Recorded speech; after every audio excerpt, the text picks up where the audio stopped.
Buenos días, mis queridos hermanos. Le ruego a nuestro Dios que nos envíe su Espíritu, que nos capacite para poder entender su mensaje, su perspectiva. Hoy vamos a tratar de entender de dónde hemos caído el ser humano, ¿verdad? ¿Cuál era su condición inicial de la creación y cuál es su más profunda necesidad, ¿verdad? Esta lección, eh, no sé si es pequeña o no es pequeña, pero nos ayudará a entender esta perspectiva de una manera sencilla, ¿verdad? Por lo tanto, la reflexión de hoy está titulada La más urgente necesidad del hombre. Vamos a ver qué es lo que nuestro Dios trata de transmitirnos. El hombre estaba dotado originalmente de facultades nobles y de un entendimiento bien equilibrado. Y aquí nos dice que el hombre estaba dotado originalmente de facultades nobles. Esto quiere decir que por alguna razón perdimos, ¿verdad?, estas facultades. Y vamos a ver qué es lo que nos dice, qué eran estas facultades y cómo se manifestaba el hombre al principio, ¿verdad? Dice, era perfecto y estaba en armonía con Dios. Ahora podemos entender, después de haber estudiado tantas y tantas reflexiones, haber entendido qué es lo que perdió Adán cuando se desconectó, ¿verdad? Pues podemos entender que la vida que se puso en Adán, la ley, porque estamos hablando al fin de cabo de la misma presencia del Espíritu de Dios en Adán, pues cuando Adán eh, fue creado era perfecto. Subrayo esta palabra porque cuando Dios nos dice que Él nos tiene que traer a nuestra condición original, pues tenemos que entender que Adán era perfecto y que Él nos tiene que llevar a esta condición, a esta perfección de su creación, ¿verdad? Hoy en día el enemigo de Dios está trabajando por todos los medios de tal manera que no entendamos el auténtico evangelio, y cuando estamos hablando de que tenemos que llegar a ser perfectos o ser hechos perfectos también, eh, despierta muchas animosidades, ¿verdad? Sin embargo, esta es la condición a la cual Cristo, el Padre, en su obra conjunta, nos quieren traer de vuelta, ¿verdad? Dice, sus pensamientos eran puros, sus designios santos. Y podemos entender hoy que en realidad esto ha desaparecido, ¿verdad? Hoy he estado en la iglesia y he vuelto a casa bastante molesto, enfadado. No sé por qué el enemigo de Dios está tratando últimamente, ¿verdad? De crear disgusto, ¿verdad? Que la iglesia no sea lo que en realidad debería de ser, ¿no? Una oasis.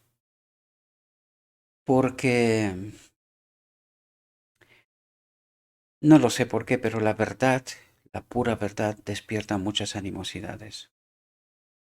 Y fijaos lo que nos dice, pero por la desobediencia sus facultades se pervirtieron y el egoísmo reemplazó el amor. Y cuando nos dice esto podemos entender qué es lo que tenía Adán. Tenía amor. Y cuando nos dice esto en palabras tan sencillas, ¿verdad?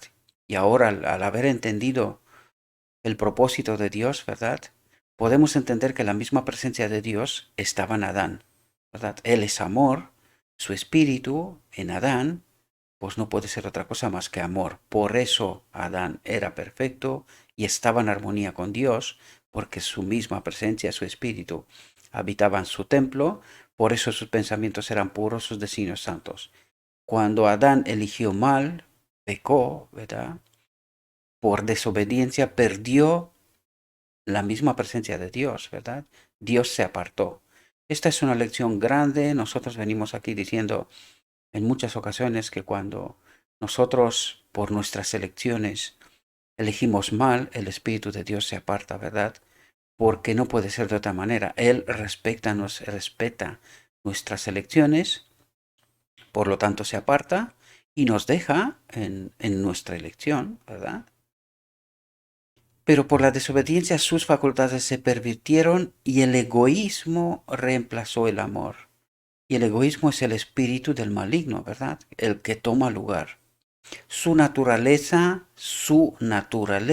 y aquí deberíamos de entender qué es lo que ocurre al final del día de la expiación, ¿verdad? Nuestra naturaleza es de nuevo cambiada. ¿Cómo? Porque seremos de nuevo conectados con este amor, con este espíritu, porque nos está hablando de naturaleza, por lo tanto, ¿cuál era la naturaleza de Adán?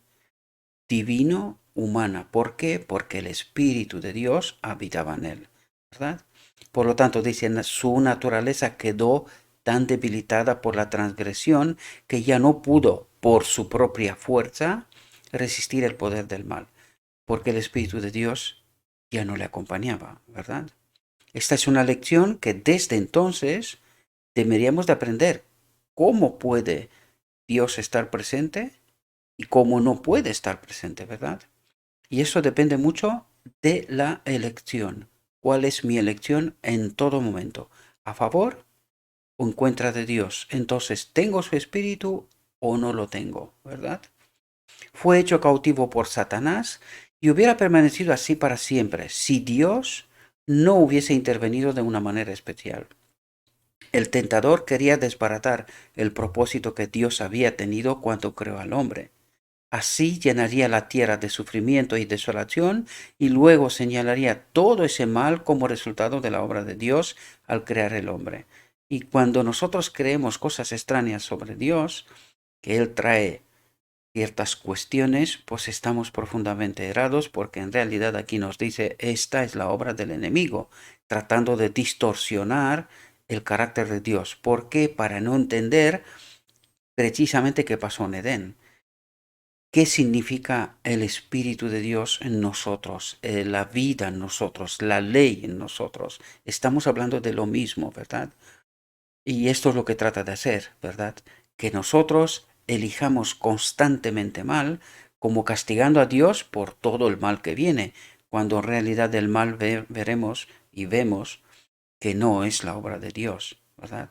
Es todo lo contrario. Es el enemigo tratando de distorsionar en todo momento su carácter para que el hombre no entienda precisamente cuál es su más urgente necesidad, ¿verdad? No entienda cuál es su situación y cuál es su necesidad, ¿verdad? Porque al no entender esta conexión vital con Dios, con el Padre, no entiende cuál es su solución, ¿verdad? En su estado de inocencia el hombre gozaba de completa comunión con aquel, y vamos a ver quién es el aquel, ¿verdad? Porque nos pone migajas para que podamos darnos cuenta. Dice, en quién están escondidos todos los tesoros de la sabiduría y de la ciencia. ¿De quién habla? Del Padre. Por lo tanto, vamos a leer la frase de nuevo a ver ¿con quién tenemos que ser conectados de nuevo? Dice, en su estado de inocencia, el hombre gozaba de completa comunión con aquel en quien estaban escondidos todos los tesoros de la sabiduría y de la ciencia, con el Padre. ¿No es Él la fuente de vida que la reparte a través de su Hijo a todos los seres creados del universo? Por lo tanto, ¿con quién quiere Cristo reconectarnos? Con esta fuente de vida, ¿verdad? Con aquel en quien están escondidos todos los tesoros de la sabiduría y de la ciencia. Pero después de su caída no pudo encontrar gozo en la santidad y procuró ocultarse de la presencia de Dios. Y eso es lo que estamos haciendo constantemente desde entonces, ¿verdad? Tal es aún la condición del corazón que no ha sido regenerado. No está en armonía con Dios ni encuentra gozo en la comunión con Él. El pecador no podría ser feliz en la presencia de Dios. Le desagradaría la compañía de los seres santos. Y si se le pudiese admitir en el cielo, no hallaría placer allí. El espíritu de amor abnegado que reina allí, donde todo corazón corresponde al corazón del amor infinito, no haría vibrar en su alma cuerda alguna de simpatía. sus pensamientos, sus intereses y móviles serían distintos de los que mueven a los moradores celestiales. Sería una nota discordante en la melodía del cielo. Este sería para él un lugar de tortura, ansiaría esconderse de la presencia de aquel que es su luz y el centro de su gozo. Y de lo que nos habla aquí, mis queridos hermanos, es de que nosotros tenemos que entender qué es el cielo. Tenemos que entender quién es Dios, cuál es su propósito, porque necesitamos elegir. Y la gran pregunta aquí es, ¿queremos nosotros vivir en este reino que Dios nos presenta? ¿Estamos dispuestos a vivir en este amor abnegado incondicional? De esto se trata. Por eso es necesario que nosotros elijamos con conocimiento si queremos vivir en este reino o no. Porque eso es lo que trata de decir aquí. Aunque nos metería en su reino, no nos gustaría, ¿verdad? Si el espíritu de este mundo nos gusta más que su espíritu, es decir, la propuesta de Dios frente a la propuesta del enemigo, aunque entraríamos en el reino de Dios, no nos gustaría. Eso es lo que trata de decir, ¿verdad? Por lo tanto, esto implica que nosotros debemos de entender la verdad. Por eso dice que la verdad es la que nos santifica. ¿Qué significa esto? Que quita de nuestra mente todos prejuicios y información falsa y errónea, ¿verdad? Trata de presentarnos la auténtica realidad para que nosotros, entendiendo esta verdad que nos santifica, ¿verdad? Nos purifica de todo lo que no es correcto, que no es la perspectiva que Dios trata de plantearnos constantemente, y que nosotros elijamos, ¿verdad? Si nosotros elegimos y decimos, queremos que tu espíritu habite en nosotros, entendiendo ya, después de tanto tiempo presentando estos asuntos, entendiendo que la misma presencia de Dios en nuestro templo nos hace aptos para vivir en su reino. Y esta tiene que ser una elección mía, con conocimiento, ¿verdad? Y esta es en realidad la obra de Cristo, lo que Cristo trata de hacer en todo momento. Y esto es lo que tenemos que hacer nosotros, elegir. ¿Queremos que el Espíritu de Dios habite en nosotros? ¿Queremos nosotros vivir en un reino tal como Él nos lo presenta? Es decir, un reino de amor en donde nadie vive para sí, sino que para los demás. ¿Queremos vivir en un reino así? Pues si esta es nuestra elección, entonces pidamos que su Espíritu habite en nuestro templo.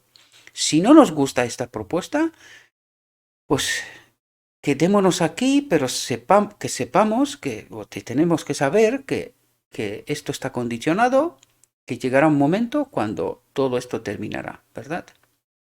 Dios purificará su santuario, el cielo, ¿verdad?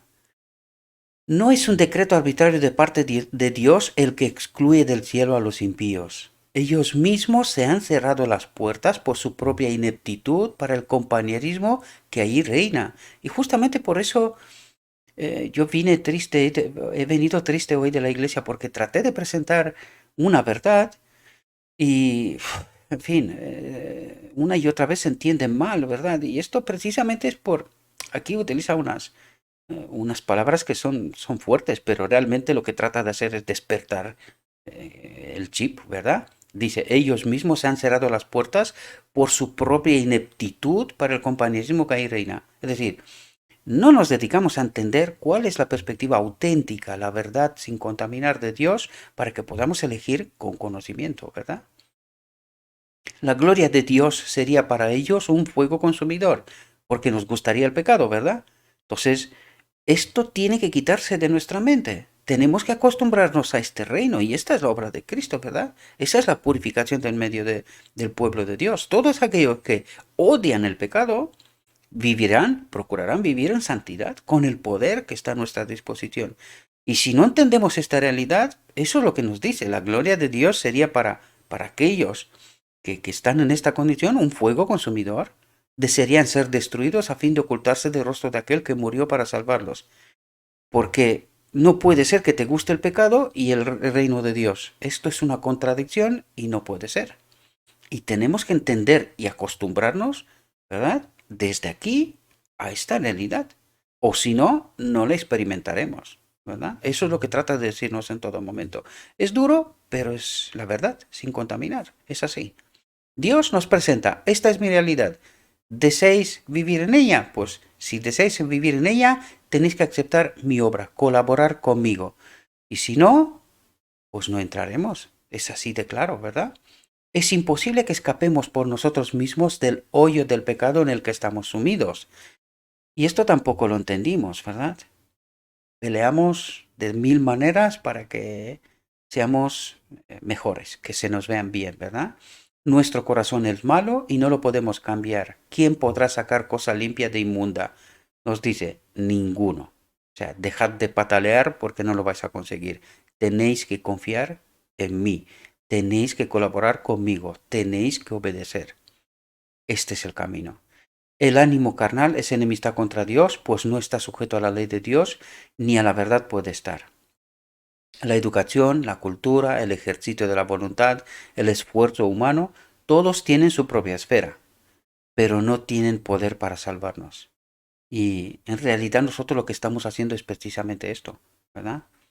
Tratando de hacer algo para que se nos vean bien, para que estemos aptos para Dios y que seamos salvos, de una manera o de otra, con sutileza o menos sutileza, ¿verdad? Pueden producir una corrección externa de la conducta, pero no pueden cambiar el corazón, no pueden purificar las fuentes de la vida. Y eso es lo que tratamos de una manera o de otra constantemente hacer. Y cuando estamos haciendo esto en realidad es que no confiamos en la obra de Cristo, no colaboramos con Él. Y por eso en realidad no entendimos nuestra auténtica salida, ¿verdad? Nuestra auténtica realidad y cómo se puede salir, ¿verdad? De esto. Debe haber un poder que obre desde el interior, una vida nueva de lo alto, antes que el hombre pueda convertirse del pecado a la santidad. Y dice, ese poder es Cristo. Y Cristo está desde Pentecostés, está a nuestro alcance. ¿Por qué todavía seguimos aquí? Y hay mucha gente que no logra entender esta realidad. Mucha gente. Yo incluso hoy estaba hablando con mi hijo y le decía, tenemos 130 años desde 1888 aquí y aún no hemos entendido de por qué Cristo no viene. Y casi estamos culpando a Dios de por qué no viene. Y no nos damos cuenta de nuestra realidad, de nuestra desgracia, de que no hemos entendido a Dios.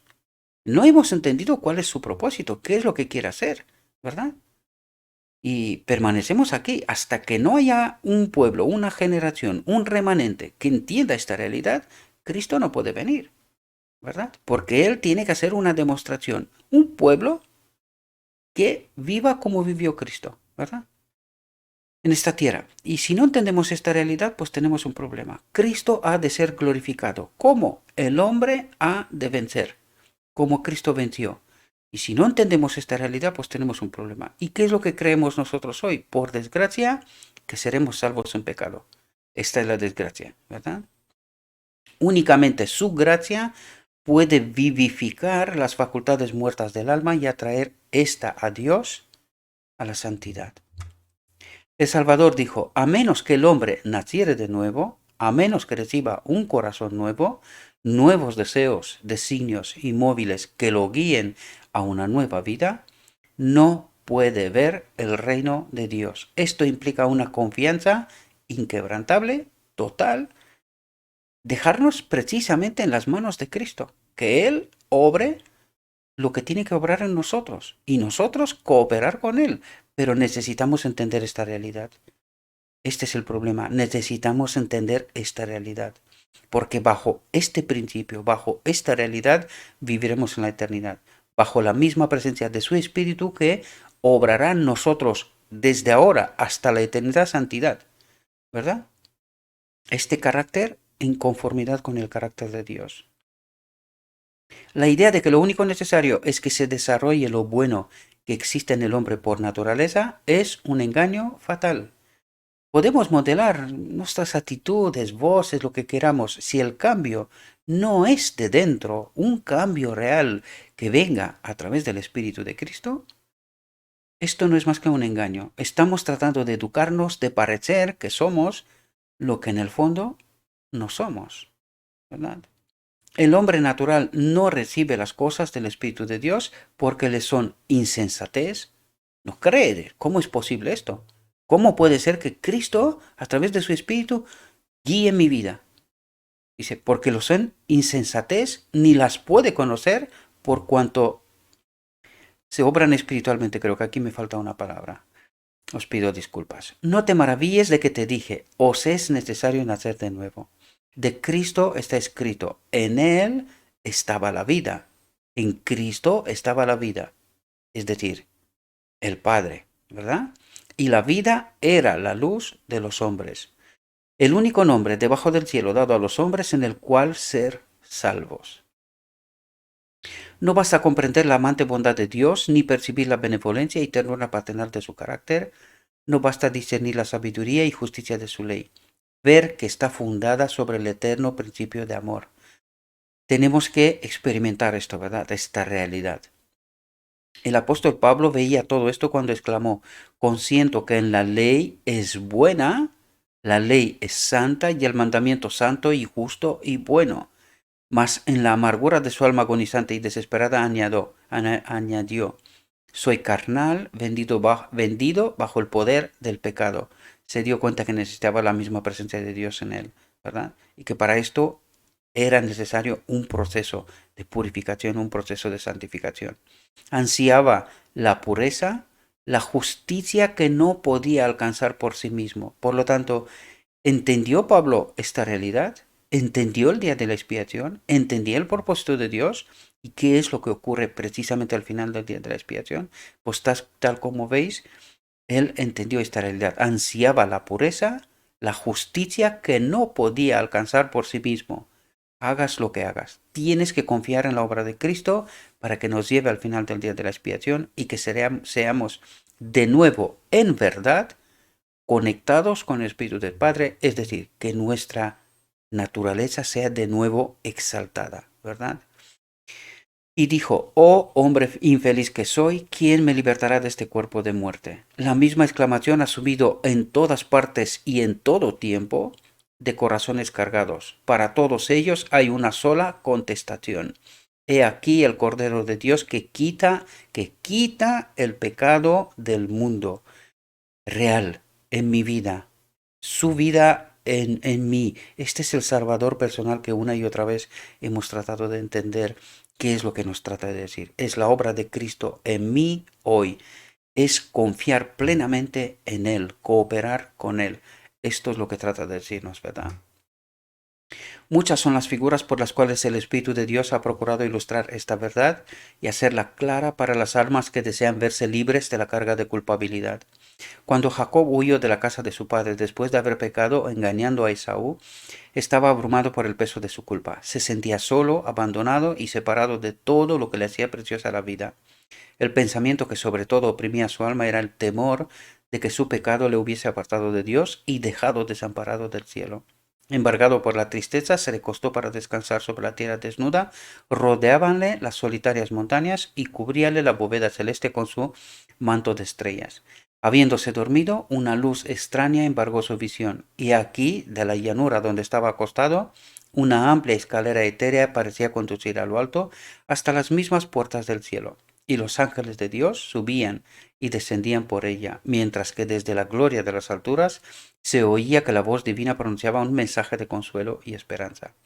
Así fue revelado a Jacob lo que satisfacía la necesidad y ansia de su alma, un Salvador. Con, con gozo y gratitud vio que se le mostraba un camino por el cual, aunque pecador, podía ser devuelto a la comunión con Dios. La mística escalera de su sueño representaba al Señor Jesús, el único medio de comunicación entre Dios y el hombre. Y este es el proceso que Cristo está tratando de obrar en nosotros, esta purificación, esta santificación, ¿verdad? Para que este camino sea un camino real de comunicación a través de Cristo con el mismo Padre, ¿verdad? A esta misma figura se refirió Cristo en su conversación con Natanael cuando dijo, veréis abierto el cielo y a los ángeles de Dios subiendo y bajando sobre el Hijo del Hombre, haciendo que esta purificación, esta santificación, esta obra de Cristo en nosotros hoy, ¿verdad? Al caer en pecado, el hombre se enajenó de Dios. Algunos les molestaron, ¿verdad? Cuando yo les dije que el pecado es separación de Dios. Incluso vi algún comentario en Facebook, ¿verdad? De alguien respecto a este asunto y decía que dejémonos de rollos y de historias de este tipo. Esto solo demuestra que no entendimos la ley, ¿verdad? No entendimos quién es la ley y cómo se manifiesta. Y por eso creemos lo que creemos. Pero aquí lo deja claro. Al caer en pecado, el hombre se enajenó de Dios, se separó de Dios. Este es el pecado, ¿verdad? No es porque di yo explicaciones raras, sino porque están, pero que no entendemos, desgraciadamente. La tierra quedó separada del cielo. A través del abismo existente entre ambos no podía haber comunicación alguna. Sin embargo, mediante el Señor Jesucristo, el mundo fue nuevamente unido al cielo. Con sus propios méritos, Cristo creó un puente sobre el abismo que el pecado había abierto, de tal manera que los hombres pueden tener ahora comunión con los ángeles ministradores. Cristo une con la fuente, con el Padre del poder infinito, al hombre caído, débil y desamparado. ¿Cuándo? Al final del día de la expiación, ¿verdad? Vanos son los sueños de progreso de los hombres, vanos todos sus esfuerzos por elevar a la humanidad, si menosprecian la única fuente de esperanza y ayuda para la raza caída. Toda buena dádiva y todo don perfecto provienen de Dios, del Padre, ¿verdad? Fuera de Él no hay verdadera excelencia de carácter. Y el único camino para ir a Dios es Cristo. Entendemos de qué nos habla, ¿verdad? El único camino para ir al Padre es Cristo. Este es el fin, este es el propósito, reconectarnos con la fuente de vida, es decir, con el Padre. Esto es el decreto divino, ¿verdad? Por lo tanto, este es el propósito que Dios tiene, reconectar el hombre a la humanidad consigo mismo, el propósito eterno de Dios. Yo soy el camino y la verdad y la vida, nadie viene al Padre sino por mí. Sin la obra de Cristo de purificación, de santificación, no podemos ser reconectados con el Padre, ¿verdad? El corazón de Dios suspira, el corazón de Dios, del Padre, suspira por sus hijos terrenales con un amor más fuerte que la muerte. Al dar a su Hijo, nos ha vertido todo el cielo en un don. ¿Qué don? Cristo, su Hijo. La vida, la muerte y la intercesión del Salvador, el ministerio de los ángeles, las súplicas del Espíritu Santo, el Padre que obra sobre todo y por todo, el interés incesante de los seres celestiales, todos son movilizados en favor de la redención del hombre. Oh, contemplemos el sacrificio asombroso que fue hecho para nuestro beneficio. Procuremos apreciar el trabajo y la energía que el cielo consagra a rescatar al perdido y hacerlo volver a la casa de su Padre. Hacerlo volver a la casa de su Padre. ¿Entendemos? Decreto divino. Una y otra vez, de una manera o de otra, nos habla de lo mismo, pero no entendimos esta realidad hasta ahora, ¿verdad? En toda su perspectiva, en toda su profundidad. Jamás podían haberse puesto en acción motivos más fuertes y energías más poderosas. ¿Acaso los grandiosos galardones por el bien hacer, el disfrute del cielo, la compañía de los ángeles, la comunión y el amor de Dios y de su Hijo, la elevación y el acrecentamiento de todas nuestras facultades por las edades eternas, no son incentivos y estímulos poderosos que nos instan a dedicar a nuestro Creador Salvador el amante servicio de nuestro corazón? Y por otra parte, los juicios de Dios pronunciados contra el pecado, la retribución inevitable, la degradación de nuestro carácter y la destrucción final se presentan en la palabra de Dios para amonestarnos contra el servicio de Satanás. Porque esto es lo que estamos haciendo, ¿verdad? Al no entender a Dios, no entender su obra, su ministerio, su propósito, su fin, lo que estamos haciendo es estamos constantemente en el servicio de Satanás, ¿verdad? No apreciaremos la misericordia de Dios. ¿Qué más podía Él hacer? Entremos en perfecta relación con aquel que nos amó con amor asombroso. Aprovechemos los medios que nos han sido provistos para que seamos transformados conforme a su semejanza y restituidos a la comunión de los ángeles ministradores, a la armonía y comunión del Padre y del Hijo. Y esta es la obra del día de la expiación, eso es lo que Dios trata de hacer, esta es la invitación, aprovechemos los medios que nos han sido provistos para que seamos transformados y no creer que en pecado vamos a ser salvos, porque esto es una falacia, ¿verdad? Espero, mis queridos hermanos, que esta reflexión os pueda ayudar. He tratado de comprimir todo lo posible, tratar de comentar lo justo posible, de tal manera que nos quedemos con lo que es absolutamente necesario. Le pido a nuestro Padre Celestial que nos envíe su Espíritu, que nos capacite, que nos ayude a entender su perspectiva, su profunda realidad, y que desde ese conocimiento en la verdad sin contaminar, tengamos y que hagamos nuestra propia elección.